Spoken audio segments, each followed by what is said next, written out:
Konsol handheld yang mempunyai potensi menjadi raja konsol handheld, tapi malah menyerah sebelum berperang.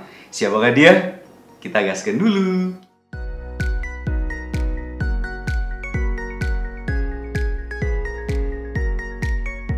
Di antara banyaknya gempuran konsol handheld pada masa kini, ada satu konsol yang memiliki potensi menjadi raja.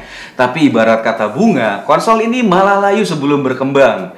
Siapa lagi kalau bukan PlayStation Vita, atau biasa kita sebut PS Vita.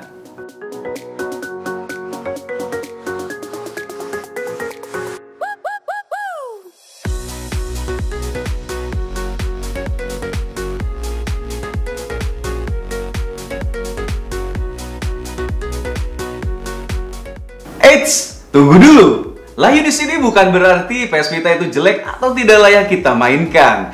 Justru, PS Vita punya potensi segalanya untuk menyandang sebagai raja dari konsol handheld pada masa itu. PS Vita diproduksi oleh Sony Electronic Entertainment dan dirilis secara resmi pertama kali di event E3 pada 6 Juni 2011 silam. Sejatinya PS Vita adalah konsol handheld generasi kedua yang mana pendahulunya adalah PlayStation Portable atau biasa kita sebut PSP.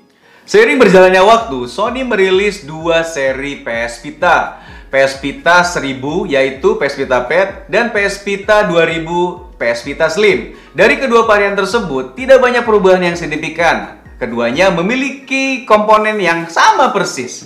Perbedaan besar terletak pada layar, ketahanan baterai, serta berat pada masing-masing konsol tersebut. PS Vita Pad memiliki layar OLED yang mampu menampilkan warna yang lebih baik daripada PS Vita Slim dengan layar LCD-nya.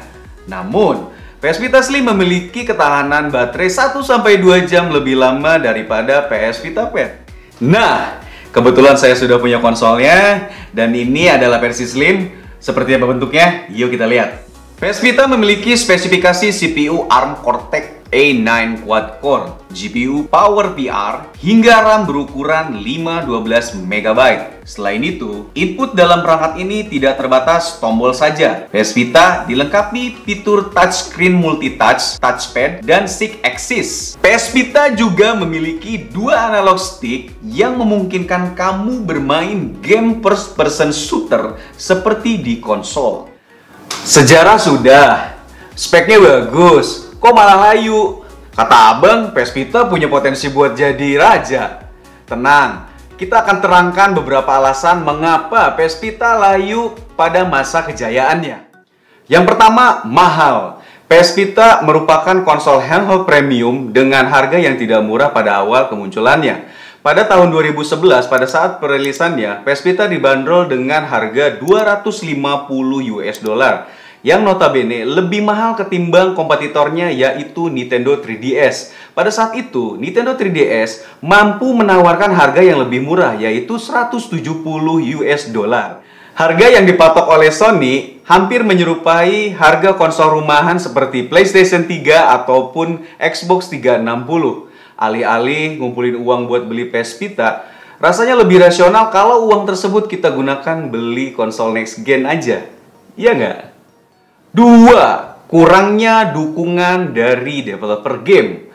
PS Vita merupakan konsol handheld dengan spesifikasi tinggi, membuat game untuknya itu sangat sulit, membutuhkan banyak waktu, serta biaya yang mahal. Apalagi kondisi PS Vita saat itu yang tak terjual dengan baik, membuat para developer mungkin berpikir akan membuang-buang sumber daya dan waktu hanya untuk sebuah konsol yang tak laris di pasaran.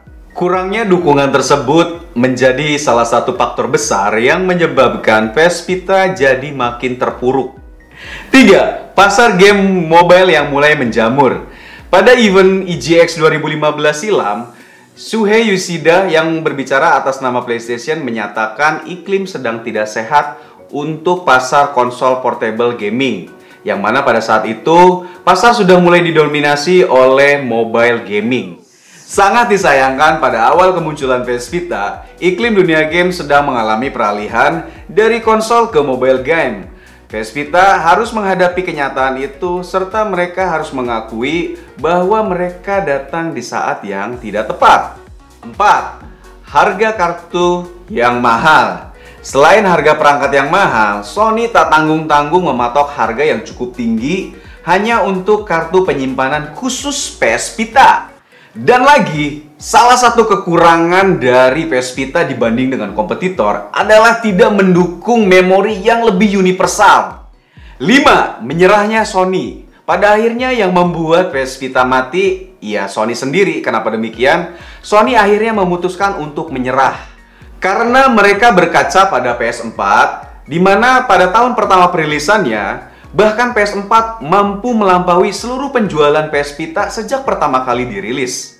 Setelah Sony melihat betapa sukses dan berhasilnya PS4, akhirnya mereka memutuskan untuk menghentikan produksi PS Vita pada tahun 2019 dan memilih untuk berfokus penuhnya pada PS4. Tibalah kita pada kesimpulan. Pada akhirnya, PS Vita tetaplah PS Vita. Konsol handheld yang telah dibuat oleh salah satu raksasa teknologi dunia. Namun, karena beberapa alasan yang sudah kita sebutkan, PS Vita tidak mampu bersaing dengan kompetitor konsol handheld lainnya. So, menurut kalian, faktor apa lagi yang membuat PS Vita akhirnya menyerah? Tuliskan pendapat kalian di kolom komentar. Tetap dukung channel kami dengan cara like and subscribe. Saya Henry. Cah ganteng.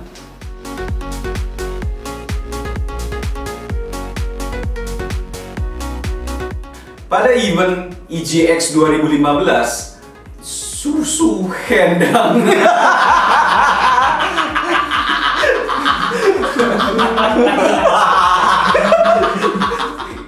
Dari keduanya itu tidak banyak perubahan yang signifikan. Keduanya memiliki